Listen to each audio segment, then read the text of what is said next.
Saya Irma dari Purwakarta. Jadi saya kan punya trauma dari kecil. Saya sering lihat orang tua saya berantem sampai diperlakukan gak baik sama bapak saya. Dan saya sering lihat ibu kadang dipukul. Tapi saya nggak bisa ngapa-ngapain, nggak bisa ngebantu apa, cuman bisa diam dan nangis. Sampai saya masuk SMP, saya mutusin buat sekolah dan biaya sendiri karena bapak saya nggak begitu memperhatikan. Bahkan sampai masuk SMA pun saya berusaha sendiri keluar dari rumah dan hidup sendiri. Saya nggak bisa bercerita sama siapapun karena mama saya ngerasa kalau saya itu kuat. Tapi semua itu saya pendam dari kecil. Sampai saya nginjak remaja dan dewasa, saya kayak hidup tapi nggak ada arah, nggak tahu harus kemana. Sampai dewasa saya memutuskan buat menikah. Saya pikir dengan saya menikah, saya bakalan dibahagiakan sama pasangan, ternyata enggak. Saya ngalamin sama persis seperti ibu saya. Awal hamil saya diperlakukan gak baik juga, diselingkuhin. Bahkan KDRT, saya nyoba bersabar sampai 10 tahun. Ternyata semua itu terus diulang dan diulang. Bahkan selama saya menikah, saya sering sakit-sakitan sampai harus masuk keluar rumah sakit, masuk UGD sampai harus operasi. Saya sekarang kayak ngerasa nggak tahu gimana, Ustaz. Walaupun saya sudah tidak serumah sama, tapi saya kayak ngerasa nggak bisa ngelupain karena trauma dari masa lalu sampai sekarang itu susah buat hilangnya. Yang saya tanyakan bagaimana saya harus menerima takdir gitu. Kadang saya ngerasa aku kayak gini gitu. Dari kecil saya harus berjuang sendiri tanpa harus ngomong sama saudara ataupun orang tua. Kalau saya hancur, bukan saat saya sakit-sakitan pun suami tega berselingkuh. Sampai saya harus melihat dia di satu kosan tidur bersama perempuan lain. Dan di situ saya juga selalu dapat perlakuan gak baik. Saya sering bertanya-tanya kenapa dari kecil saya harus seperti itu gitu. Kadang ikhlas, kadang kecewa atas takdir yang Allah kasih sama saya. Ada 3M. Ada berapa? 3M agar kita bisa pelan-pelan sembuh dari luka yang kita rasakan. M yang pertama, menerima. Apa? Menerima. Teteh terima bahwa iya dulu ayah saya nyakitin ibu saya gitu. Karena gak bisa diulang lagi. Teteh terima bahwa teteh ketemu suami yang suami itu kemudian nyakitin saya. Oke. Makin diulang, makin dirasa, itu makin sakit. Maka cukup terima. Jangan bertanya, ya Allah kenapa? Ya Allah aku gak sekuat itu dan seterusnya. Cukup, M yang pertama apa? Menerima. Baru nanti yang kedua, menyadari. Apa? Menyadari. Belajar sadar. Kenapa ya Allah nguji kita seberat itu? 1. Karena Allah tahu kita sekuat itu. Kenapa enggak yang lain diuji itu? Kenapa kita? Karena kata Allah kita mampu. 2, sadar. Mungkin ada dosa saya. Istighfar. Sadar. Mungkin kurangnya amal saya.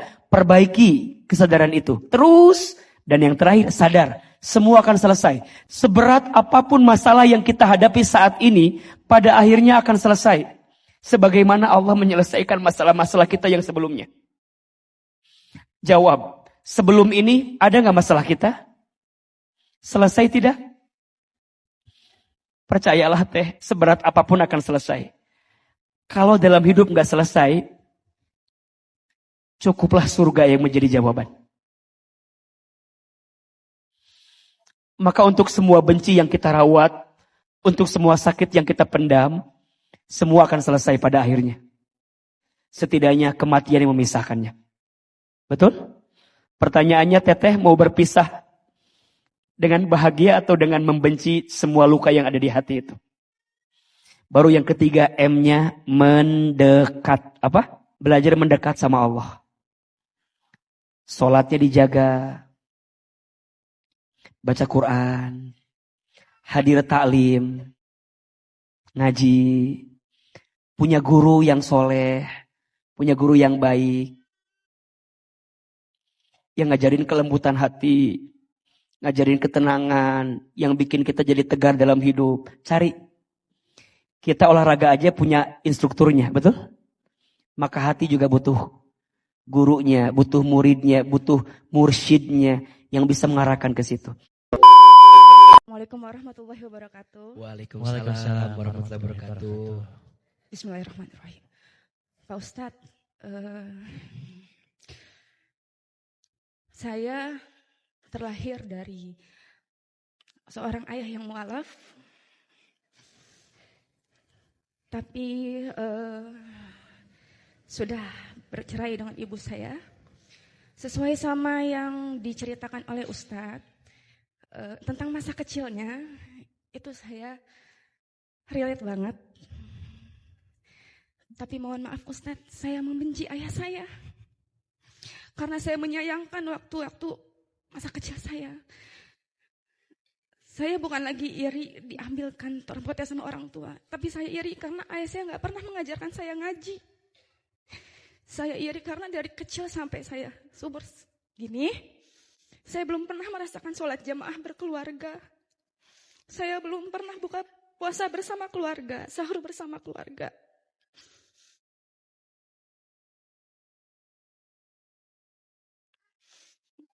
Karena sebab itu saya benci sekali sama ayah saya Ustadz. Saya belum bisa berdamai dengan masa lalu saya yang itu.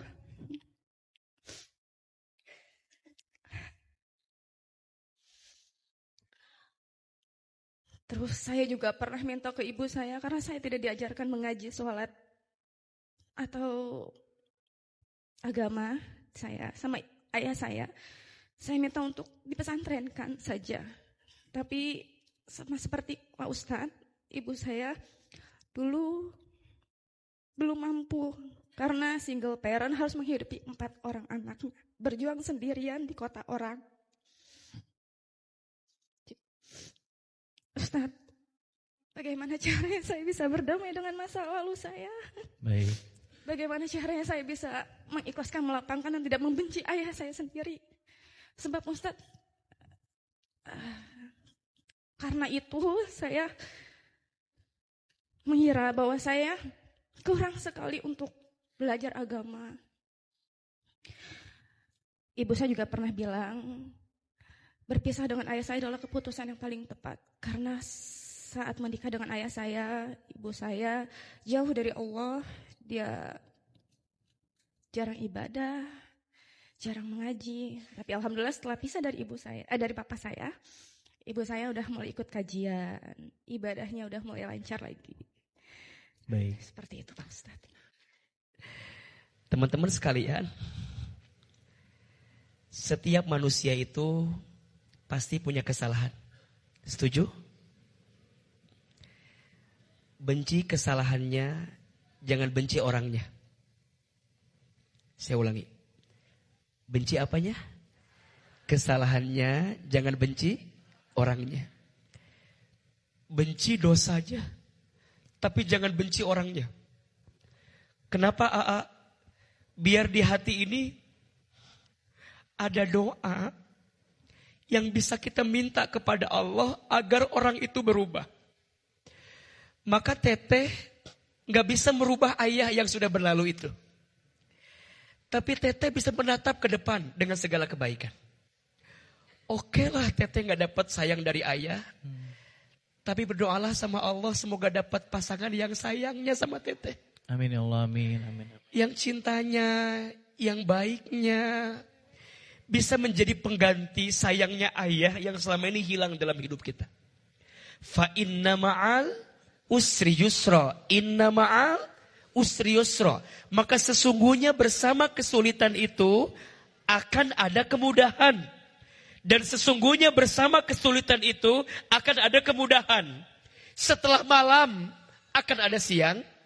Setelah siang mungkin berganti malam.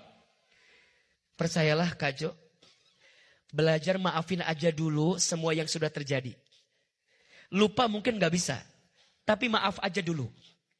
Makanya sering Ahilman sampaikan, memaafkan dengan melupakan, sama atau beda? Beda. AA, di mana bedanya? Memaafkan itu membersihkan hatimu agar tidak membenci kepada yang menyakitimu. Sedangkan melupakan membersihkan pikiranmu agar tidak ingat kepada yang menyakitimu. Sama atau beda? Beda. Memaafkan letaknya di hati, melupakan letaknya di pikiran. Maka pelan-pelan.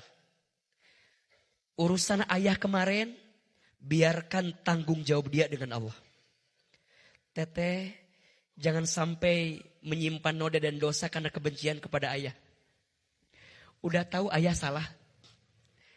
Teteh jangan jadi salah gara-gara membenci ayah.